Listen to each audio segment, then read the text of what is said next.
Hey there, it's the shooting guy. Welcome! Thanks for watching today. If you are a subscriber, thank you. Thanks for watching. Thanks for subscribing. Appreciate it. It's people like you that keep me going, and I do appreciate that a lot. If you're just cruising by and saw us here and stopped to watch, thank you. I appreciate you stopping by.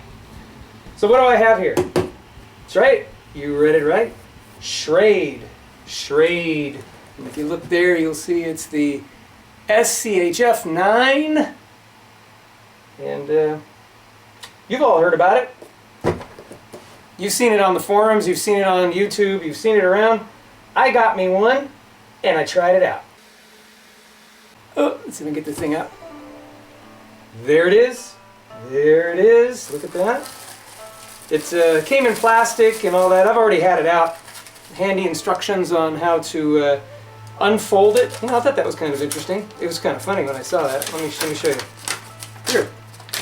Instructions on how to unfold this knife. I think they put the wrong thing in there.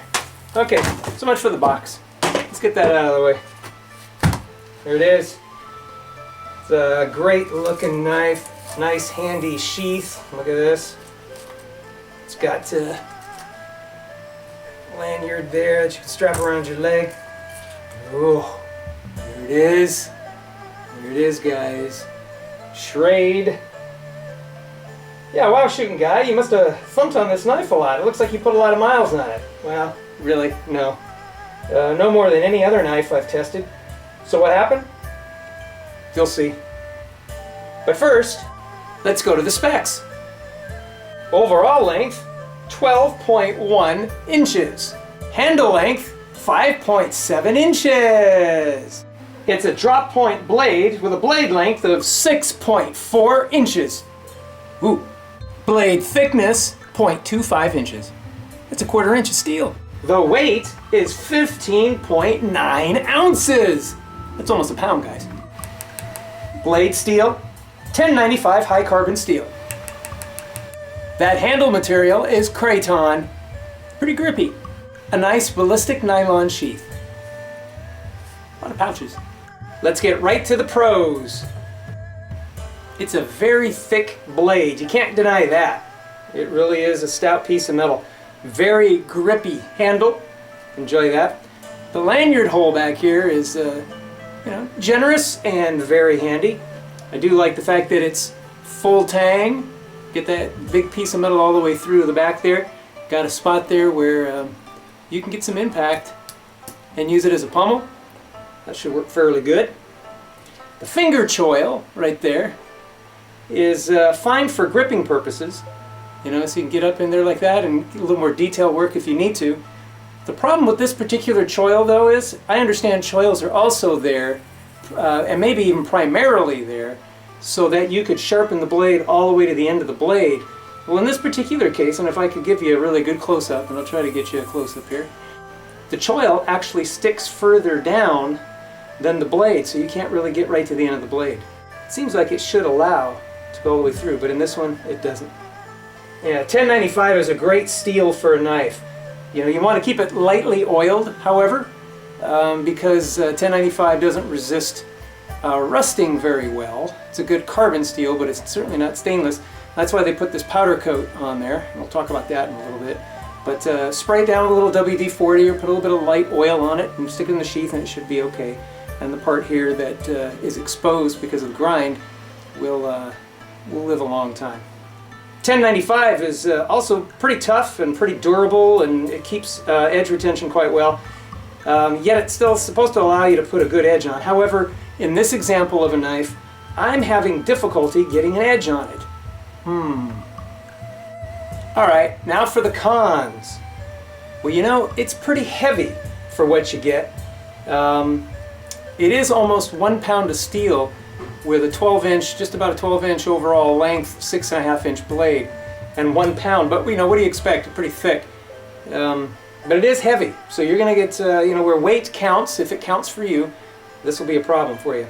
It's not very sharp out of the box. I was really surprised here. I'm going to roll in some footage here, and we had some difficulty. You can see it here. How is it sharp? Right out of the box? No. No. I think we got problems. Oh my goodness. Not very sharp out of the box, is it? Can it baton wood? Kinda sharp. Oh, kind of tears, doesn't it? Oh, kind of tears. Oh, okay, enough of that. Let's try this right here. Okay, well it cuts, but it could have been sharper. See how it does on this cardboard tube. Huh? You know, it did. It tore it more than it cut it. I'd give that a -5. Yeah. Shred, sharpen up your knives when you get them in there. Probably should be a little sharper out of the box. Yeah. We're going to touch this up in a little bit. It wasn't as sharp as other knives that we've tested in the past, so I'd give them a ding. SCHRADE, sharpen this thing, like we said in the video, please. By the way, there's something about the tip there that's just asymmetrical. Bugs me. The powder coating didn't last very long either. You know, perhaps with a little bit of WD-40 it would have been better, you know, when I was batoning and whatnot, but let's face it, folks, you may not have WD-40 in the field, and I would hope that powder coating would last a little longer than this. It just literally rubbed off.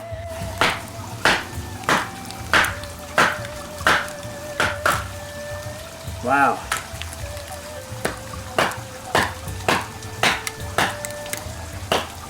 Expending a lot of energy here, trying to get through this. And if you look closely here on the wood, you'll see that it actually is rubbed off on the wood. And as you can see, it wasn't very good at batoning. You know, the blade, although somewhat heavy, doesn't angle the weight in such a way to make batoning as easy as other knives of this length. And all the weight is in the handle.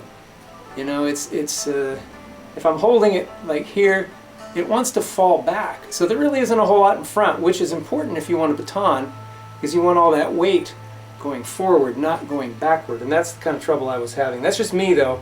You know, maybe I'm screwing it up. Maybe I'm doing something really goofy. You know, other knives that I have, you know, the weight is in the blade, you know, and it's forward weighted, and it seems to be a little bit easier. But that's just for me. If you take a look at this video, you know, just trying to chop some wood, man, it took a very long time, and I expended way too much energy. So I'd say that's a con. Sorry. Well, if you ask me, it didn't fare as well as other knives I've tested in the past. It's a bit heavy for me for its size, and if I can't effectively baton with it and use it to cut up wood in survival mode, I'd much rather use my Kershaw Camp 10. Now, it is a little bit bigger, a little bit longer, but honestly, the weight, it's only 3 ounces more, and it's actually weighted forward quite a bit more, and I've batoned with this. You've watched me do that, and it's very, very simple.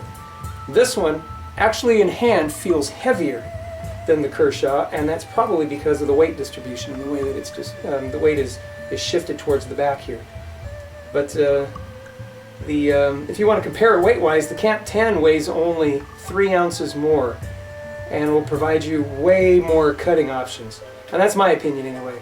If you want a blade the size of the SCHRADE, let's get this out of the way. Frankly, the SOG SEAL team, or, let's look at that, or the K-Bar, or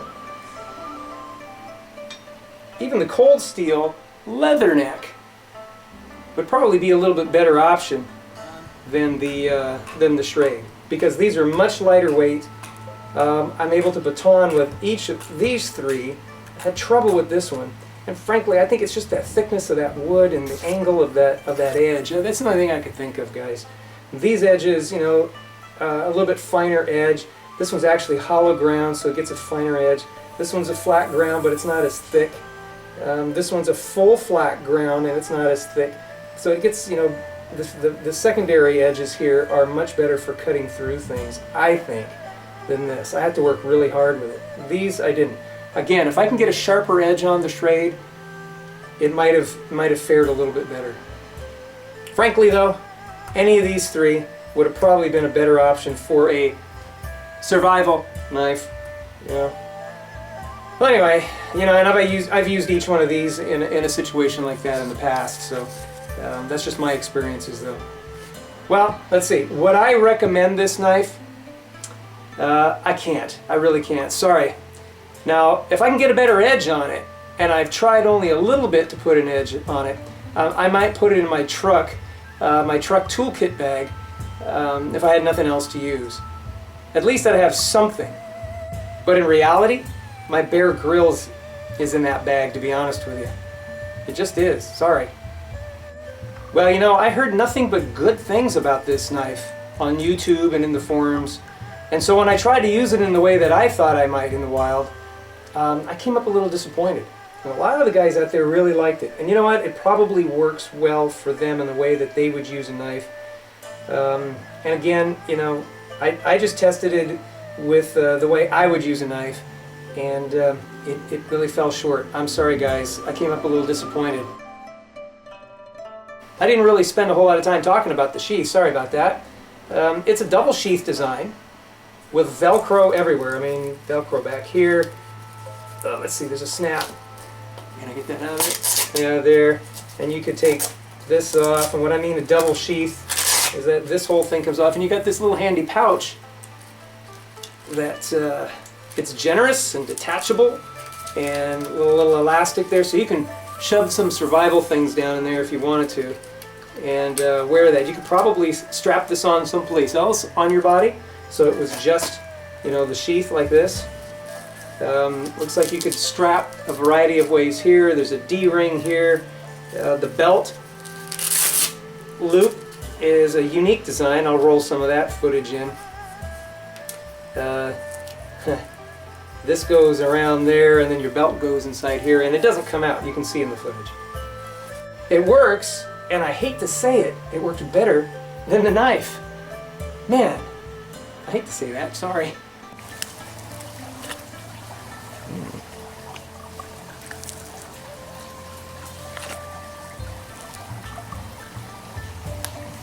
Snaps on? Yep. Coming out. It comes with a generous lanyard on the sheath. That's nearly the whole length of your leg. It's on there. Yep, it's pretty secure. Doesn't come off. Comfortable? Yep. All right. Well, there you have it. The good, the bad, and the ugly. Sorry, guys. I wish it could be better. I wish I could give it a better edge, and if I could, it might even rank a little bit higher. I'll take it to a cutlery shop owner friend of mine just up the street, and I'll ask what he'll do with it, and I'll let you know. Alright guys, thanks friends. Time for me to run. Don't forget to leave your comments below, okay?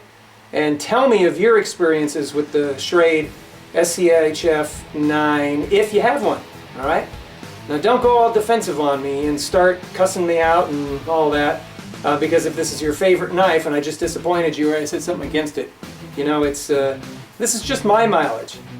You know, with just a couple of days of testing, and if you had a great experience though, let me know. Let me know what your experience was. I'd love to hear about it. And maybe if you were able to put a really good edge on there, or maybe yours came with a great edge, let me know. And what are some of your techniques for putting an edge on a knife that's kind of difficult to edge up? Let me know. Alrighty. I guess that's about all I got.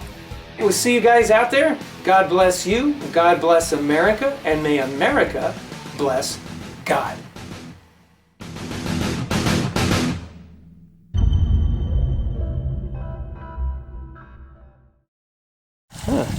Maybe a neck knife.